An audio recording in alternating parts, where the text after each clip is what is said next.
I remember the day it began as fragments of glass, reflecting moments that no longer fit together. The pain came first, sharp and burrowing at the base of my skull where the vertebrae meet bone, then the taste of iron flooding my mouth, not blood, something older, something colder. Like licking the hull of a void ship that had traversed the places between stars. I was Arven Creel then, dockworker, lifter of crates, counter of rivets. A man of no consequence on a world of diminishing importance.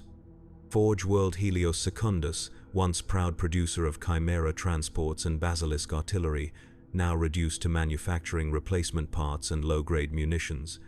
The forge temples still belched their black smoke into the perpetual twilight, but the priests of the machine god spoke in hushed, worried tones. Production quotas, resource allocation, efficiency protocols, words that meant hunger was coming. The underhive where I lived was called the Sump by some, the Dregs by others. Names didn't matter there, only survival did. I remember the walk home that night through maintenance tunnels slick with condensation, the distant clank of machinery never ceasing, never sleeping. The air tasted of promethium and rust. My muscles ached from 14 hours of loading ammunition crates onto cargo haulers bound for war zones whose names we were not permitted to know. The attack came without warning. I heard nothing, saw nothing. Just the sudden pressure of something wet against my neck, then pain unlike anything I had known before.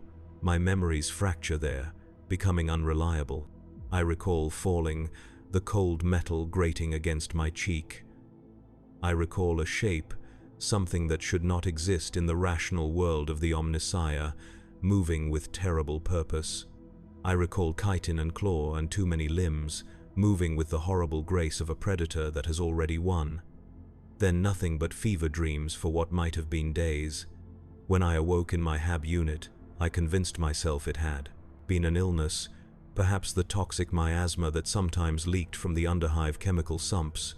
The wound at the back of my neck had already healed, leaving only a small, hard knot of scar tissue. I should have reported to a medicae. I should have sought the ministrations of the machine cult's biologists. I did neither. The forge world punishes weakness, and I could not afford to miss labor shifts. The changes were subtle at first. Food tasted wrong, flat, dead. I found myself staring at shadows, convinced they moved when no one was watching. My dreams became vivid, filled with visions of vast, hollow spaces and the sensation of falling upward into an endless void. I would wake with my sheets soaked in sweat, my jaw aching from grinding my teeth. Work became difficult. The noise of the manufacturum, once merely unpleasant, became unbearable. Each clang of metal on metal sent lances of pain through my skull. The foreman noticed my distraction, my diminished productivity. 2 warning marks in a single week. A third would mean reduction to half rations. I could not allow that. Then came the first blackout. I was walking home, taking my usual route through the maintenance tunnels. Then suddenly I was somewhere else, standing in a section of the underhive I did not recognize. My hands were wet. My mouth tasted of copper and salt.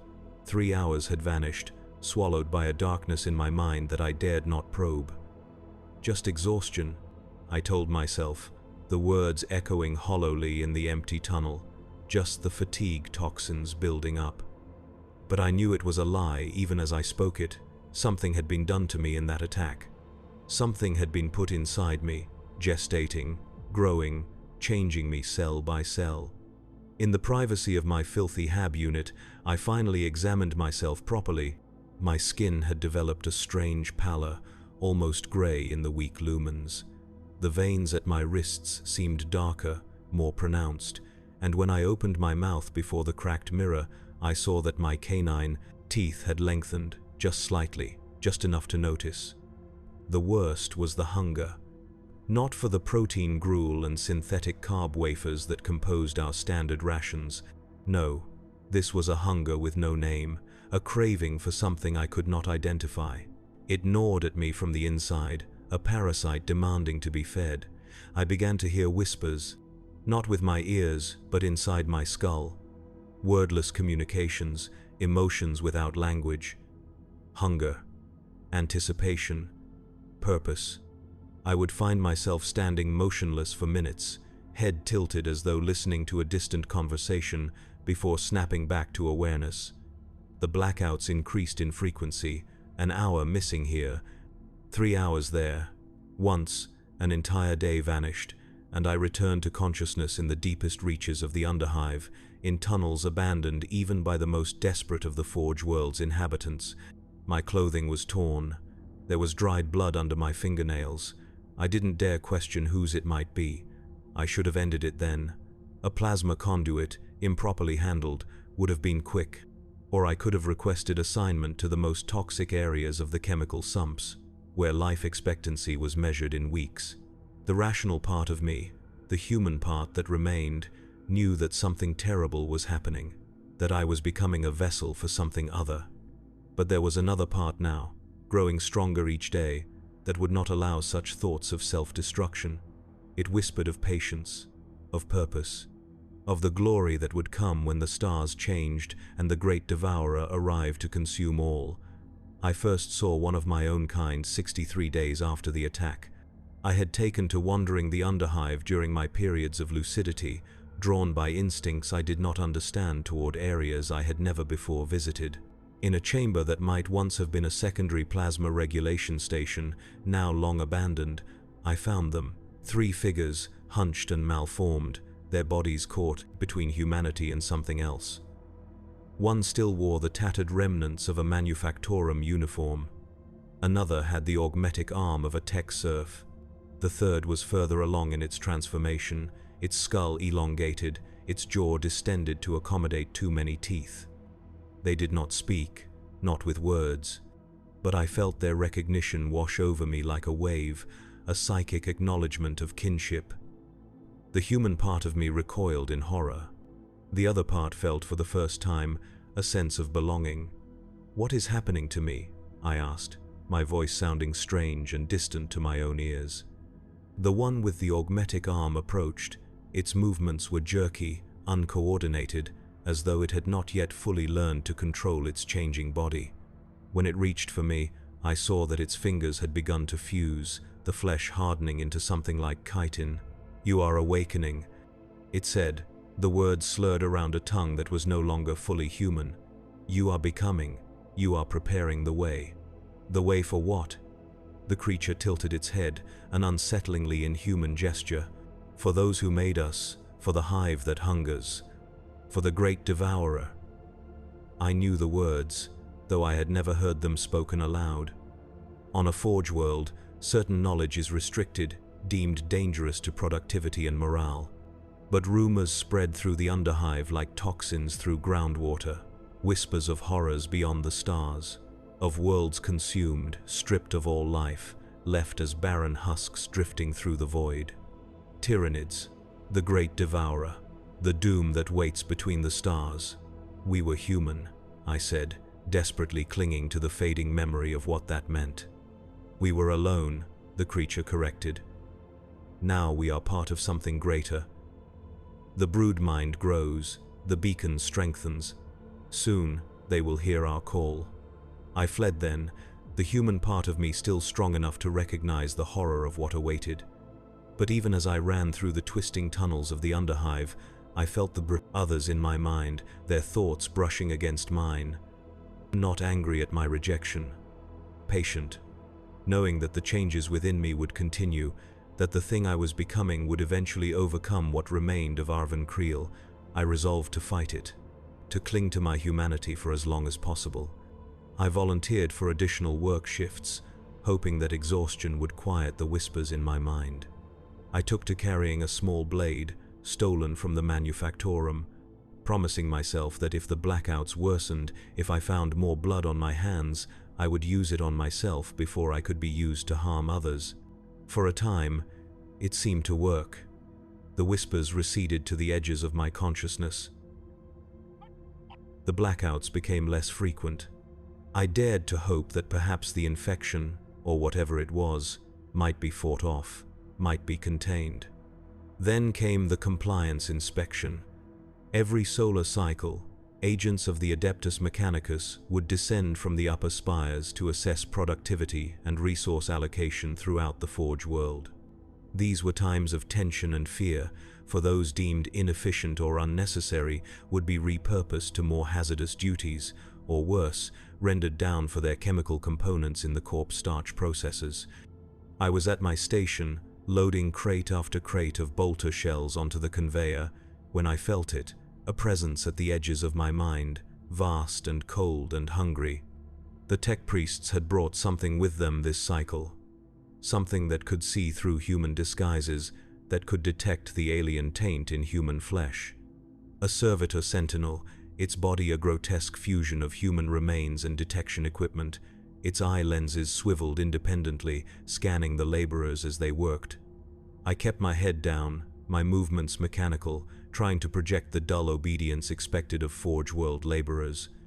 But I could feel its sensors lingering on me, analyzing, detecting the subtle wrongness in my biochemistry.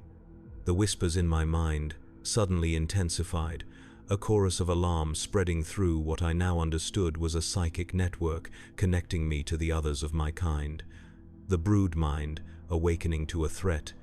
I felt them stirring from their hiding places throughout the underhive, a simultaneous response to danger. The sentinel approached my station, its augmetic limbs whirring softly. I kept working, even as cold sweat beaded on my forehead. It stopped 3 meters away, its main sensor array focused directly on me. Subject displays anomalous biochemical signatures.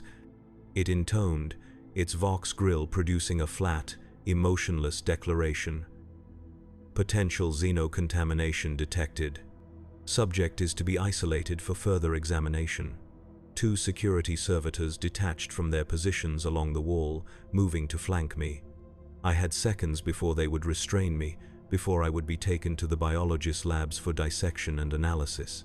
Discovery would mean not just my death, but a purge of the entire underhive sector, a cleansing that would kill thousands, including any others who carried the same taint I did. The human part of me, Arven Creel, the dock worker, wanted to surrender, to confess, to warn the Forge world of the infection spreading through its lowest levels. But that part of me was no longer in control. The change came over me with shocking speed. My vision sharpened, colors becoming more vivid, smells more intense. I could hear the whir of servos in the security units, could sense the patterns of their programming. My muscles tensed, suddenly stronger, more responsive, and for the first time I felt the physical changes manifest fully, my fingers elongating into claws, my jaw unhinging slightly to accommodate the teeth that now filled my mouth. I moved without conscious thought, driven by instincts implanted by the thing that had attacked me in the darkness. The first security servitor went down before it could react, my newly formed claws tearing through the interface between its organic components and mechanical parts. The second managed to raise its stun baton, but it was designed to subdue unaugmented humans, not the creature I had become. The sentinel was more dangerous. It fired a burst from an integrated laser weapon, the beam scorching my shoulder as I twisted away. The pain was distant, unimportant. I leapt, covering the distance between us in a single bound, and tore into its sensor array, ripping away the delicate equipment that had detected my true nature. Only then did I become aware of the screams, the other workers, witnessing my transformation, my violence. Their terror cut through the battle haze, reaching the part of me that was still Arven Creel. I looked down at my hands, now twisted into weapons that no human should possess, and felt a moment of utter horror at what I had become. The klaxons began to wail, security protocols engaging. Bulkheads would be sealing, cutting off escape routes. I ran, moving with a speed and agility I had never before possessed, heading for the maintenance tunnels that would lead me deep into the underhive, away from the light, away from humanity. As I fled, I felt the brood mind stirring fully to wakefulness, the psychic network connecting me to my kin humming with activity. The discovery had forced their hand. The careful, patient infiltration was over. Now would come the uprising, the seizing of key infrastructure, the calling of the beacon that would summon the hive fleet. And I, who had once been Arven Creel, would play my part in the doom of Forge World Helios Secundus. In the deepest reaches of the Underhive, in chambers untouched by human feet for centuries, I found the others gathering, dozens of them in various stages of transformation. Some, like me, still mostly human in appearance despite the changes beneath the skin. Others further along, their humanity almost entirely subsumed by the alien genetic code, rewriting them from within. And a few, the oldest infections, so changed as to be barely recognizable as having once been human at all. At the center of the chamber stood the patriarch, the first of our kind on this world, the progenitor from whom all infection had spread. It was massive, easily twice the height of a human, its body a horrifying amalgamation of Genestealer and human traits twisted together through generations of careful breeding. 4 arms, each ending in vicious claws, a skull elongated to house the expanded brain that served as the nexus of the broodmind, eyes that held an alien intelligence, ancient and cold and utterly inhuman. I approached with the others, drawn by a compulsion I could not resist. The patriarch reached out with its primary limbs, gently, almost tenderly placing its claws upon my head, and then the full force of the broodmind crashed into me like a tidal wave. I saw the plan unfolding across decades. The patient infiltration of the Forge World's lower levels, the careful conversion of key personnel, the gradual sabotage of detection systems and security protocols, all to prepare for the day when the hive fleet would arrive, drawn by the psychic beacon of thousands of infected minds calling out in unison. I saw the fate that awaited humanity on this world. Consumption, absorption, the rendering down of all biomass to feed the eternal hunger of the tyrannid swarm. And I saw my role in this apocalypse, the purpose for which I had been remade. The human part of me recoiled in horror, tried to scream, to fight against the destiny being forced upon me. But that part was growing weaker by the hour, crushed under the weight of the broodmind's will. I was no longer an individual, but a cell in a vast organism, a single note in a symphony of destruction. When the patriarch released me, I fell to my knees, shaking with the enormity of the vision I had been granted. Around me, others were receiving the same communion, the same revelation of purpose. Some wept, others chittered in alien joy. All accepted. The time of hiding is over, said one of the more advanced hybrids, its voice a rasping approximation of human speech. The Mechanicus knows of our presence now. We must accelerate the timetable. The beacon is not yet at full strength, argued another. The hive fleet may not detect us if we call too soon. The patriarch made a sound, a complicated series of clicks and hisses that needed no translation. The decision had been made. The uprising would begin immediately. I was assigned to a strike team tasked with seizing one of the Underhive's primary power distribution nodes. The human engineers there would be either converted or consumed, their biomass used to strengthen the brood. The facility itself would be repurposed, its energy diverted to power the psychic beacon that would call to the hive fleet. As we moved through the maintenance tunnels toward our objective, I fought a desperate internal battle. The part of me that was still Arven Creel, still human, railed against what I was about to do. Images of the engineers, ordinary men and women no different from who I had been, about to face horror and death at my hands. But the hybrid part, growing stronger with each passing hour, saw only prey, only biomass to be harvested for the brood. We emerged into the power distribution facility through maintenance ducts too small for an unmodified human to navigate. The night shift was minimal, just 4 engineers monitoring the systems. They had no warning.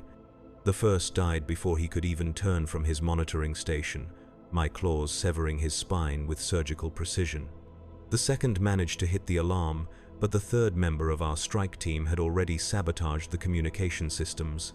The alarm wailed uselessly, its warning confined to this chamber alone. The third engineer fought back with surprising strength, wielding a heavy wrench as an improvised weapon. For a moment, the human part of me hoped she might escape, might warn others. Then the fourth member of our strike team dropped from the ceiling onto her back, its weight driving her to the floor. I looked away as it began to feed. The final engineer we took alive, as instructed. The female hybrid named Vex, once a Medicae technician before her conversion, restrained him as I approached. He thrashed in her grip, eyes wide with terror as he beheld my partially transformed state. "Emperor, protect me," he whispered, a prayer that would go unanswered. I leaned close, feeling the alien organ at the back of my throat activate, extending outward. The ovipositor, through which the infection would be passed. A kiss, of sorts. The most intimate violation possible. "This will hurt," I said, the human part of me offering this small mercy of warning. "But then you will understand. You will be part of something greater." His screams as the infection began were mercifully brief. With the facility secured and its staff either eliminated or converted, we began the process of reconfiguring the power distribution systems. None of us had been engineers in our human lives, but the knowledge was there in the brood mind, extracted from the minds of those who had been converted before us. We worked with the eerie coordination of insects in a hive, each performing our assigned task without need for verbal communication. As I rerouted power conduits, diverting energy from the manufacturum levels to our hidden nest deep in the underhive, I felt the broodmind's satisfaction washing over me. Similar operations were underway throughout the Forge world's lower levels. Power facilities, water reclamation plants, air circulation systems, all being seized, all being repurposed to support the brood and strengthen the beacon. But I also felt something else. A disturbance in the psychic network that connected us all. Alarm, pain, the sudden silencing of multiple nodes in the brood mind. Some of our kin were dying. The Mechanicus had responded more quickly and more decisively than the patriarch had anticipated. Skitarii kill teams were descending into the underhive, guided by servitor scouts and tech priest biologies experts who could detect the subtle signs of Genestealer infestation. They moved with the ruthless efficiency for which the Adeptus Mechanicus was known, purging any sector where contamination was detected, regardless of collateral damage to uninfected human workers. I felt the deaths of my broodkin as phantom pains, brief flashes of agony before their connections to the broodmind were severed. The human part of me felt a surge of hope at this development, at the possibility that the infection might be contained, the Forge world saved. The hybrid part felt only alarm and a growing determination to complete our mission before the Skitarii could reach us. We finished the power reconfiguration and received new orders through the broodmind. We were to proceed deeper into the underhive, to the chamber where the patriarch was overseeing the construction of the beacon. All available broodkin were being called back to defend this most crucial of assets. If the beacon could be activated, even for a brief time, it might be enough to alert the hive fleet to our presence. The great devourer would come, and all the forces of the Mechanicus would be as nothing before its hunger. As we moved through the twisting tunnels of the underhive, I found myself hoping that we would encounter a Skitarii patrol, that we would be purged before we could reach the beacon, that my death might, in some small way, help to prevent the doom that was coming for this world. But we met no resistance. The Skitarii were methodical in their advance, clearing each sector before moving to the next. We kept ahead of their line of advance, ghosting through areas they had not yet reached. The beacon chamber was a vast space that had once been a secondary plasma reactor, long ago decommissioned and forgotten by the tech priests above. The reactor itself had been gutted, its interior transformed into something that defied human aesthetics or engineering principles. Organic matter, grown or harvested from victims, had been fused with mechanical components stripped from Forge world machinery. The entire structure pulsed with a life of its own, tendrils of some unknown biological material writhing across its surface. At its center stood the patriarch, its massive form connected to the beacon by umbilical cords of the same organic material that composed the structure. Around it gathered the most advanced of the hybrids, those whose transformations had progressed to the point where they barely resembled humans at all. They swayed in eerie unison, a physical manifestation of the psychic chant that was already beginning to resonate through the brood mind. We took our places among the outer circles of the gathering, adding our psychic voices to the growing chorus. I felt the power building, the psychic pressure increasing as more and more of our kind joined the chant. The beacon began to pulse more rapidly, its organic components throbbing with increased blood flow, its mechanical parts humming as power surged through them. Then I felt it, a vast and distant consciousness, turning its attention toward our call. Something ancient beyond reckoning, cold as the void between stars, hungry with a hunger that could never be satisfied. The hive mind, the gestalt consciousness of the Tyranid race, had heard our beacon. A tendril of its awareness reached across the void, touched upon our brood mind, and acknowledged our call. They were coming. The human part of me, what remained of Arven Creel, wanted to scream, to weep, to rage against what we had done. But that part was now a mere whisper, almost completely subsumed by the hybrid nature that had overtaken me. Instead, I felt only satisfaction, a sense of purpose fulfilled. The great devourer would come, and we, its advance guard, would be rewarded with absorption into its perfect being. The chant reached its crescendo, the psychic beacon pulsing with energy that could be felt even by those without psychic sensitivity. The air in the chamber seemed to waver, reality itself disturbed by the power we were channeling. The patriarch's form shuddered in what might have been ecstasy, its connection to the greater Tyranid consciousness momentarily direct and unfiltered. Then came the response. Not just acknowledgement, but instructions. Data flooding into the brood mind, too complex for my partially transformed consciousness to fully comprehend.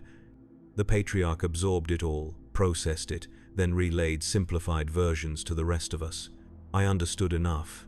The hive fleet had altered course. It was coming for Forge World Helios Secundus, but it would take time, perhaps as much as a solar year, for even the fastest advance elements to reach us. We would need to survive until then. To continue our infiltration, to weaken the Forge World's defenses from within, to prepare it for consumption. The chant began to wind down, the beacon's pulsing slowing to a more sustainable rhythm. It would continue to call, a constant signal that the hive fleet could follow across the void. But the intense burst that had initially attracted their attention was over.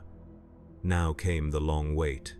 As the gathering began to disperse, each group of hybrids assigned to new tasks by the broodmind, I felt a subtle shift in the psychic network. A new current of emotion, originating from the upper levels of the underhive, fear, pain. The Skitari had found one of our larger nests, one containing many of the newer converts who had not yet learned to hide their nature effectively. The slaughter was absolute. I felt each death as a small flicker in the broodmind, a candle being snuffed out. The Skitarii showed no mercy, made no attempt to distinguish between the fully transformed and those only recently infected. All were purged with bolt, flame, and blade. "They are more effective than anticipated," said Vex, the Medicae hybrid who had been part of my strike team. Her transformation had accelerated rapidly after the beacon's activation, her lower jaw now distended to accommodate an extra row of needle-like teeth, her eyes taking on the faceted appearance of the purest-strain Genestealer. "It will not matter," replied another hybrid, this one so far along that its speech was barely comprehensible through its mutated vocal apparatus. "The call has been made. The great devourer comes. These machines only delay the inevitable." But I could sense the concern rippling through the brood mind. The Skitari were moving more quickly than expected, their purge more thorough. If they maintained this pace, they might reach the beacon chamber before the hive fleet arrived. All would be for nothing. New orders pulsed through the psychic network. We would need to slow the Skitarii advance, to distract them, to lead them away from the beacon. Sacrifices would be necessary. I was assigned to a diversion team, along with Vex and 7 others in various stages of transformation. We would stage an attack on one of the primary manufacturum levels, drawing Skitarii forces away from their methodical sweep of the underhive. It was a suicide mission, though that term held little meaning to beings who saw death merely as reabsorption into the greater whole of the brood. As we prepared to ascend from the depths, gathering weapons scavenged from fallen Forge World personnel, I felt the human part of me stirring once more, not in horror at what I had become, but in recognition of an opportunity. If I could somehow break free of the broodmind's control, even momentarily, I might be able to guide the Skitarii to the beacon chamber, to end this before it was too late. But the thought was immediately detected, my connection to the broodmind making any form of deception almost impossible. Vex turned to me, her faceted eyes unreadable, but her psychic presence cold with suspicion. "The human part of you still resists," she said, her words distorted by her mutated mouth. "It will pass. With each hour, what you were diminishes. What you are becoming grows stronger." "I know," I replied, forcing the hybrid part of me to take control, to project the proper submission to the broodmind's will. "It is of no consequence." She studied me a moment longer, then turned away, apparently satisfied. But I felt a subtle change in the psychic network surrounding me. The broodmind was watching more closely now, ready to detect any further sign of rebellion. My chance, if it had ever truly existed, was gone.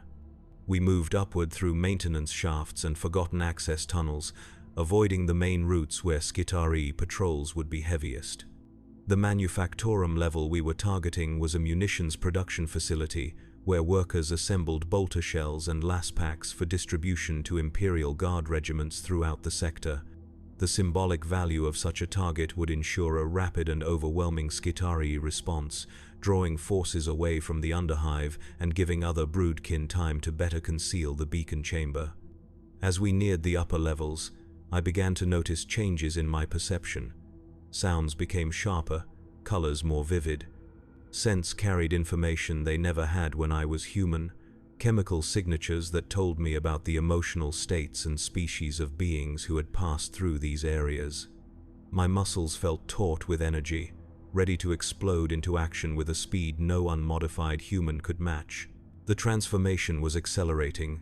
Whatever temporary control the human part of me might have exerted was fading rapidly. Soon, there would be nothing left of Arven Creel but memories, absorbed and retained by the hybrid creature that had replaced him. We reached the access point to the manufacturum level, a maintenance hatch that opened onto a secondary storage area for component parts. I could smell the humans beyond, dozens of them, their scents rich, with the chemical markers of fatigue, stress, and the metallic taint of the materials they worked with.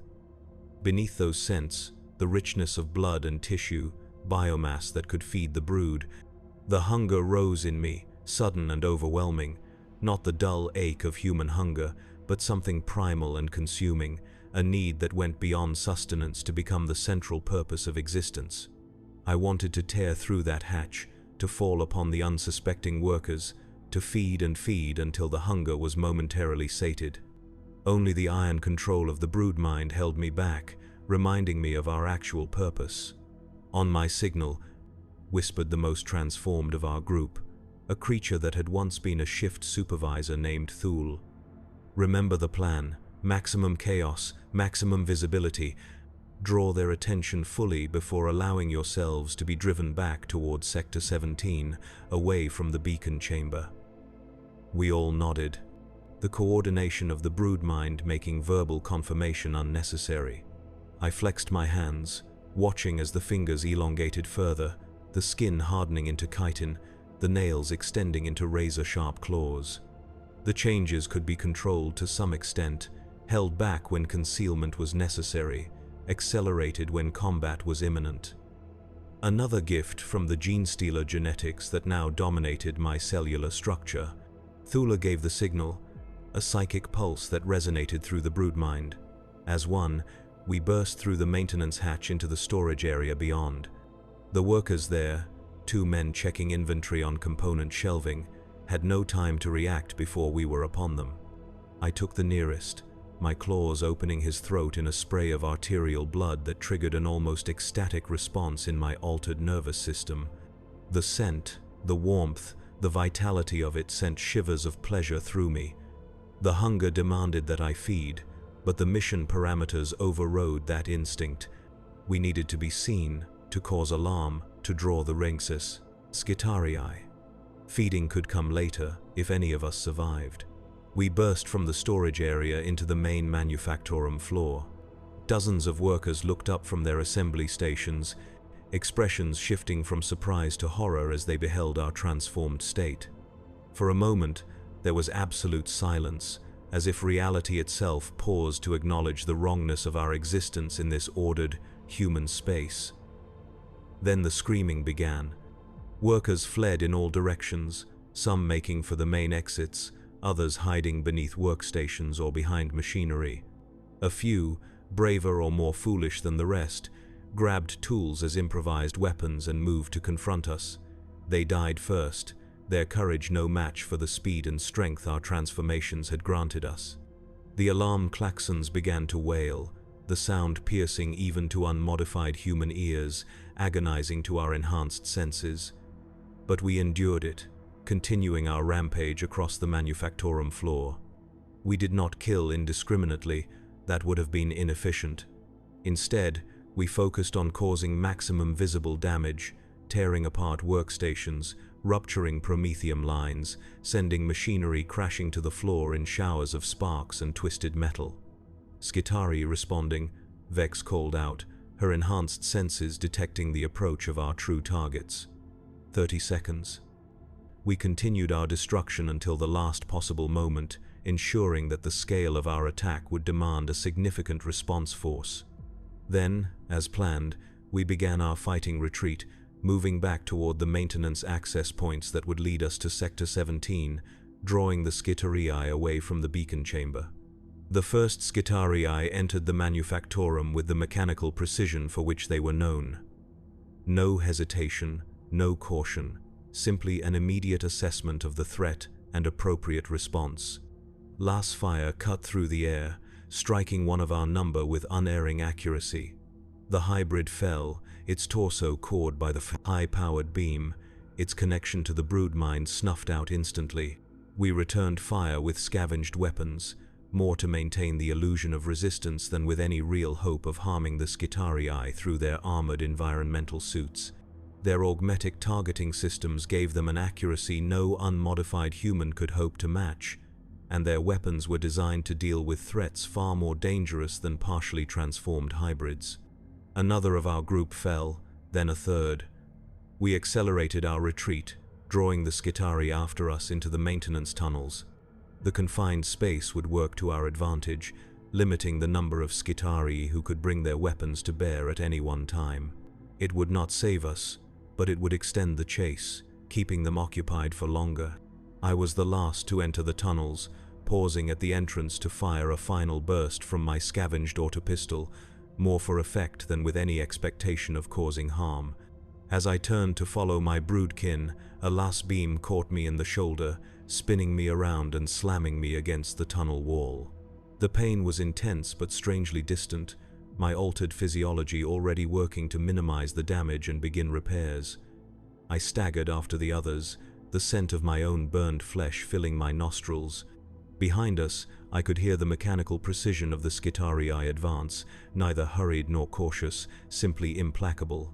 The sound of their augmetic limbs striking the metal floor created a rhythm like a mechanical heartbeat, the tempo of death approaching with mathematical certainty. We fled deeper into the maintenance tunnels, taking turns and junctions seemingly at random, but actually following a path laid out in the broodmind. The goal was not to escape, which would have been impossible, but to lead the Skitarii on a lengthy pursuit through the most convoluted and difficult to navigate sections of the underhive, keeping them occupied for as long as possible. Another of our number fell, caught by a last beam as she rounded a corner too slowly. The momentary flash of her pain through the broodmind was followed by the cold emptiness of disconnection. 5 of us remained now, out of the original 9. We were accomplishing our purpose, but the cost was high. Section 23 ahead. Vex gasped, her voice distorted by the accelerating changes to her vocal apparatus. Ambush point. We had prepared for this operation with the meticulous planning that was the hallmark of the broodmind. Section 23 was a junction chamber where maintenance tunnels from 3 different levels intersected. Some of our broodkin had rigged the chamber with improvised explosives, salvaged from the manufacturum levels and repurposed. Not enough to seriously harm the Skitarii, but sufficient to slow them down, to add precious minutes to our diversion. We burst into the junction chamber and took up positions on the far side, weapons trained on the tunnel from which the Skitarii would emerge. Thule activated the detonator, a crude device cobbled together from salvaged tech. Nothing happened. The explosives had failed, or perhaps been discovered and neutralized by an advanced team of servitors. Our carefully planned ambush was now simply another killing ground, with us as the targets rather than the Skitarii. "Fall back," Thule ordered, both verbally and through the broodmind. Secondary route, but it was too late. The Skitarii appeared at the tunnel entrance, their weapons already firing with the perfect accuracy of machine-guided targeting. Thule went down first, multiple las beams converging on his center mass, burning through chitin and flesh alike. The most transformed of us, he had presented the most obvious target: Vex and another hybrid, a former dock worker like myself whose name I had never learned, tried to provide covering fire as the remaining 2 of us retreated toward one of the other tunnel entrances. The former dock worker died almost immediately, his head vaporized by a precision shot. Vex lasted longer, her partially transformed state granting her reflexes fast enough to dodge the first volley of las fire, but there was nowhere to take cover in the exposed junction chamber. The second volley caught her as she tried to leap to safety, las beams cutting through her legs and lower torso. She fell in a heap of twitching limbs, still alive, still connected to the broodmind, her pain, a screaming presence in our shared consciousness. I hesitated, torn between the instinct to flee and the pull of kinship with Vex.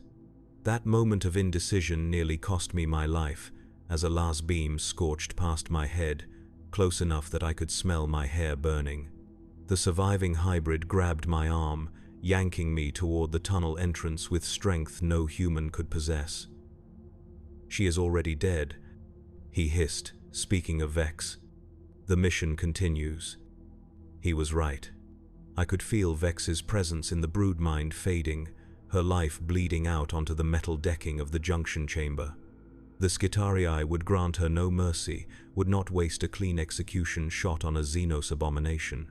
They would let her die slowly, or perhaps take her still-living body for examination by the biologist tech priests, a fate worse than any death. We fled down the secondary tunnel, the sounds of the Skitarii pursuit following close behind. Our diversion was working, drawing them away from the beacon chamber, but the cost had been higher than anticipated. Only 2 of us remained from the original 9, and the Skitarii showed no signs of abandoning the chase. "We need to split up," my companion said as we reached another junction. "Double their problem." I nodded, understanding the logic. 2 targets moving in different directions would force the Skitarii to either divide their forces, reducing their effectiveness, or choose to follow only one of us, allowing the other to potentially escape and continue the diversion elsewhere. "Section 32, he said, indicating the right-hand tunnel. "I will take Section 29. He gestured to the left. We clasped forearms briefly, a gesture that felt strangely human despite our transformed state. Then we parted, each running down our chosen tunnel without looking back. I felt his presence in the broodmind growing more distant as the physical distance between us increased, but the connection remained, a subtle awareness of his continued existence. I ran with a speed and endurance no human could have matched, my transformed physiology allowing me to maintain a pace that would have exhausted an unmodified human within minutes. The maintenance tunnel twisted and turned, descending deeper into the underhive. I recognized my surroundings from the collective knowledge of the broodmind, a mental map formed from the experiences of countless broodkin who had traversed these passages before me. Section 32 was a water reclamation facility, long abandoned after the aquifer it had once tapped ran dry. The vast chamber, with its network of pipes and filtration systems, would provide ample hiding places and multiple escape routes. If I could reach it before the skittery caught up, I might be able to lose them in the labyrinthine interior, extending the chase for hours. I felt a sudden, sharp pain in the broodmind, then the cold emptiness of disconnection. My companion had been found and eliminated. The Skitarii had either split their forces successfully, or more likely, had chosen his trail to follow rather than mine. Either way, he was gone, and I was now the sole survivor of our diversion team. I pushed myself harder, ignoring the burning in my muscles and the throbbing pain from my last wounded shoulder. The entrance to Section 32 lay just ahead, a heavy pressure door designed to contain potential flooding in the event of a catastrophic system failure. It stood partially open, jammed by accumulated debris from centuries of neglect. I squeezed through the gap, the edges of the door scraping against my hardened skin.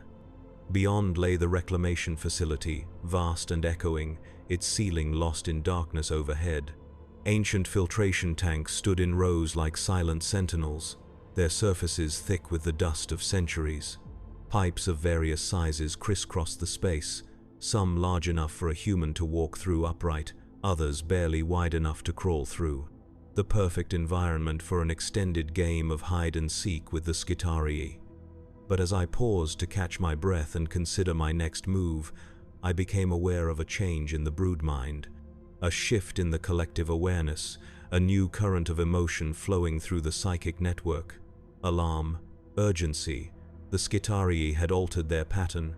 While some continued to pursue me and other diversion teams, a significant force had changed direction, heading directly for the beacon chamber. Somehow, they had discovered its location. The knowledge hit me with the force of a physical blow.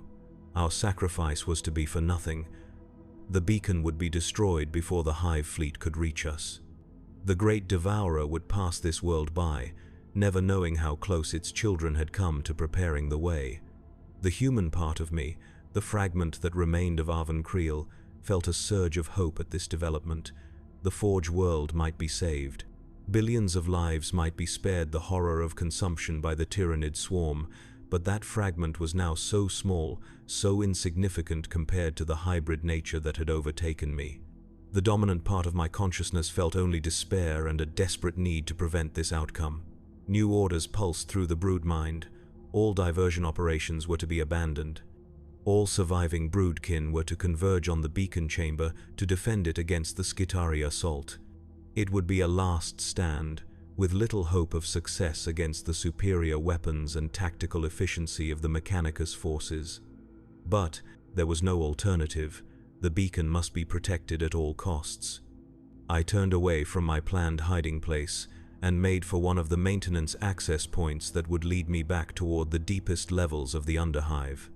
The Skitarii pursuing me would likely continue their search of Section 32 for some time before realizing I had doubled back, giving me a head start on the journey to the beacon chamber. As I ran through the twisting tunnels, I felt the broodmind's awareness narrowing, focusing. Broodkin from across the Underhive were converging on a single point, their individual identities subsumed into a collective purpose. The patriarch was calling us to war, to sacrifice, to martyrdom in service of the great devourer.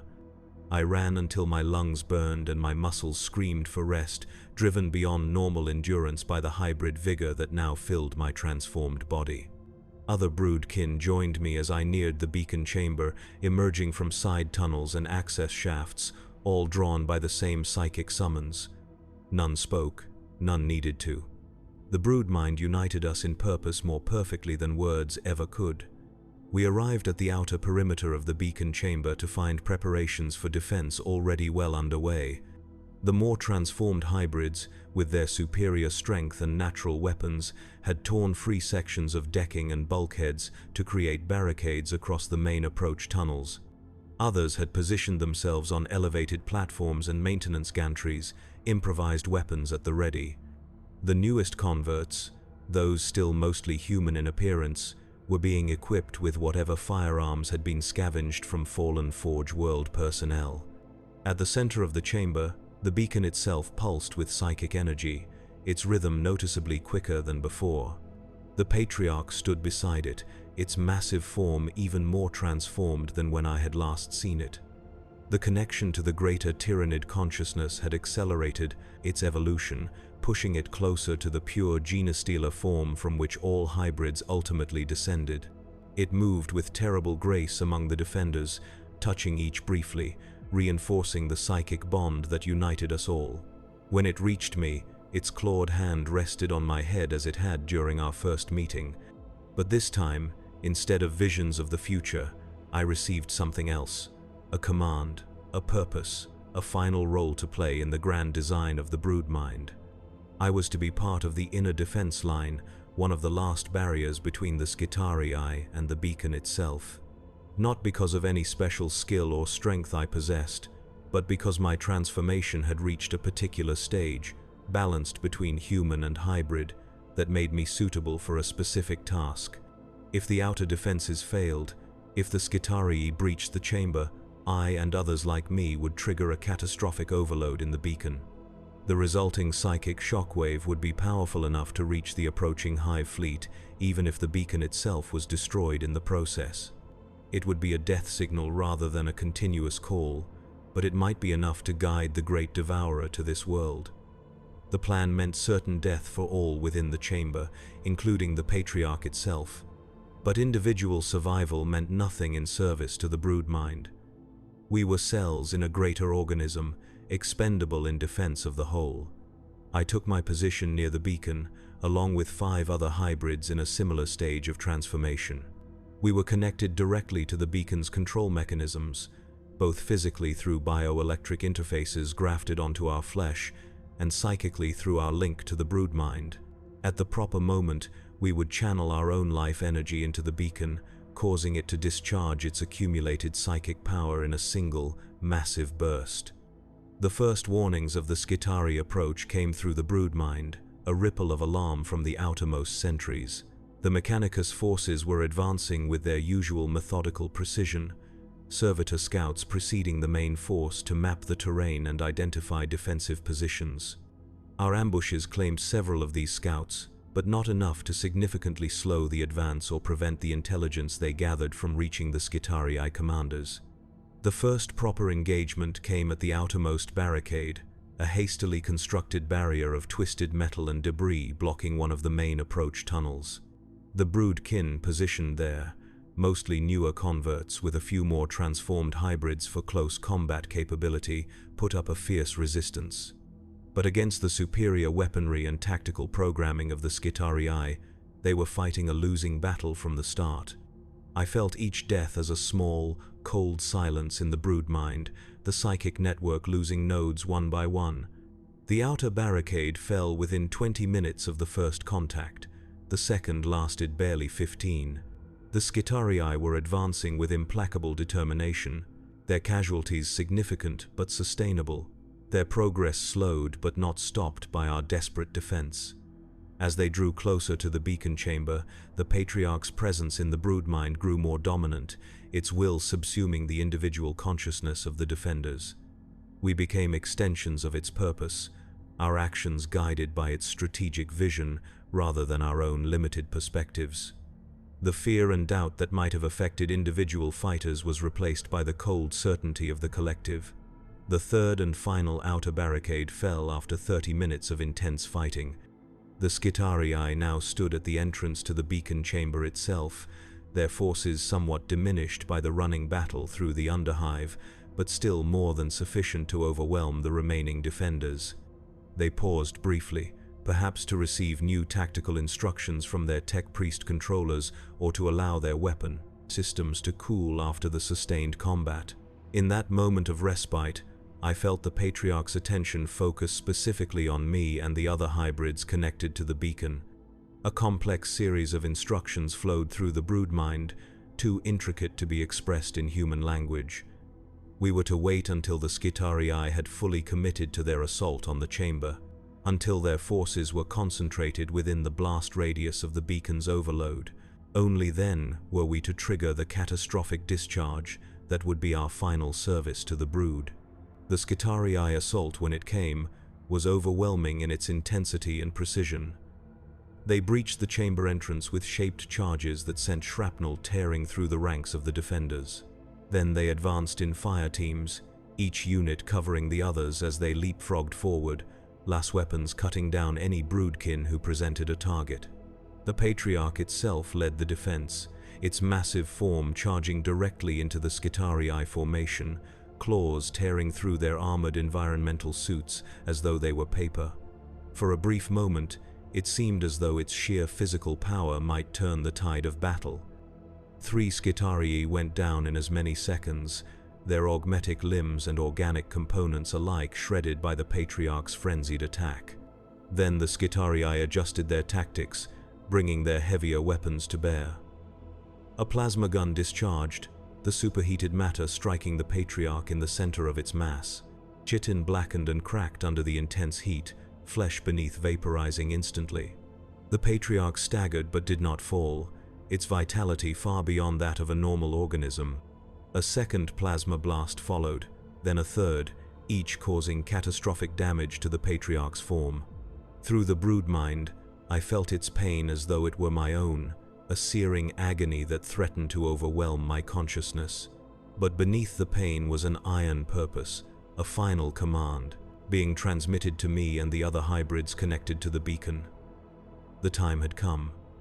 The Skitarii were fully committed to the assault, their forces concentrated within the chamber. We were to trigger the overload now, while the beacon still functioned, and the psychic network remained intact enough to channel our collective energy. I reached for the bioelectric interface grafted to my flesh, my transformed fingers closing around the organic material that connected me directly to the beacon's control systems. The other hybrids did the same, our actions perfectly synchronized through the broodmind. Together, we began to channel our life energy into the beacon, feeling our own vitality draining away as the psychic capacitors charged beyond their safe operational parameters. The patriarch, despite its grievous wounds, fought on with redoubled fury, seeking to buy us the few seconds necessary to complete the overload sequence. It tore through another Skitarii fire team before a sustained barrage of las fire finally brought it down, its massive form collapsing amidst the carnage it had created. Its physical death did not immediately silence its presence in the broodmind. Its psychic essence lingered, continuing to coordinate the remaining defenders and maintain the connection between the hybrids and the beacon. I felt my consciousness beginning to fade as more and more of my life energy transferred to the beacon. The process was irreversible now, a one-way journey toward oblivion, but there was no fear, no regret. The hybrid part of me felt only satisfaction at fulfilling my purpose in service to the broodmind, and the human part, what little remained of Arven Creel, felt a strange sort of peace. An end to the horror my existence had become. An end to the hunger that had consumed me. An end to the knowledge of what I had done in service to an alien will. The beacon's pulsing quickened, becoming erratic as the overload approached critical levels. Energy coursed through the hybrid systems, organic components rupturing under the strain, mechanical parts glowing with excess power. The air itself seemed to thicken, reality distorting under the pressure of the psychic energy being channeled. The Skitarii, recognizing the imminent catastrophe, began a fighting withdrawal from the chamber. But it was too late. The chain reaction had begun, the energy cascade building toward an explosive release that nothing could prevent. The last thing I saw before my organic vision failed was the beacon itself, pulsing with a light that seemed to bleed from the visible spectrum into something else, something that hurt the mind to perceive. Then came the detonation, a soundless explosion of pure psychic energy that tore through physical and mental barriers alike. I felt my physical form disintegrating, molecules separating under forces never meant to exist in the material universe. But my consciousness, bound to the broodmind, persisted for a fraction of a second longer, long enough to feel the psychic shockwave expanding outward, not just through the underhive but beyond, into the void, carrying with it the final desperate call of the brood to its masters. The signal reached the approaching hive fleet, a death cry that contained within it all the information the Tyrannid Collective needed. The location of Forge World Helios Secundus, its defenses and vulnerabilities, the biomass it represented, ripe for harvesting. The signal was received, acknowledged. The Great Devourer adjusted its course, accelerated its advance. They would come, not in a solar year as originally estimated, but within months, too soon for the Forge world to prepare adequate defenses. Too soon for evacuation, even if the Mechanicus were willing to abandon such a valuable industrial asset, which they would not be. The sacrifice of the brood had not been in vain. The feast would proceed as planned. As my consciousness finally dissolved, the last fragment of what had once been, Arven Creel felt a moment of purest horror at what we had accomplished, at the doom we had ensured for this world and all who dwelled upon it. But that horror was swallowed by the vastness of the brood mind, a single discordant note drowned in a symphony of alien purpose. My last thought, before even the brood mind released its hold on what remained of my being, was a question without an answer. Had there ever truly been an Arven Creel, or had I always been just a vessel waiting to be filled with the will of the Great Devourer? Then nothing, silence, darkness, peace. But the story of Forge World Helios Secundus was far from over. 3 standard months after the destruction of the beacon chamber, the first tendrils of Hive Fleet Kraken entered the system. By then, the Mechanicus had purged the Underhive of all Genestealer presence, exterminating not just the hybrids but thousands of uninfected human workers as well, deemed to be potential contamination risks. The Forge world's defenses had been bolstered, its orbital batteries upgraded, its Skitari legions reinforced from other Forge worlds in the sector. None of it would be enough. The Great Devourer had heard the call of its children, and it had come to feast. The first wave of mycetic spores breached the planetary defense grid with minimal losses, delivering tyrannid organisms directly to the surface. The harvest of Forge World Helios Secundus had begun, a process that would continue until every scrap of biomass had been consumed, until the once vital industrial world was reduced to a barren, airless rock, useful only for the trace minerals that might be extracted from its corpse. And somewhere in the vast, distributed consciousness that was the hive mind, a fragment of memory remained, the experiences of a brood that had prepared the way, the life and death of a hybrid that had once been a dockworker named Arven Creel. Data points in the endless calculation of consumption that drove the Great Devourer in its eternal hunger. In the Imperium's official records, Forge World Helios Secundus would be listed as lost to Xenos infestation, a footnote in the endless chronicle of humanity's struggle for survival in a galaxy of horrors. Few would remember its name. Fewer still would know the truth of how it fell, of how the enemy came from within before it came from the stars. But I remember, for I am the brood mind, and the brood mind is me. I am the hunger that never ceases. I am the patient infiltrator. I am the beacon that calls the Great Devourer to feast, and I am coming for your world next.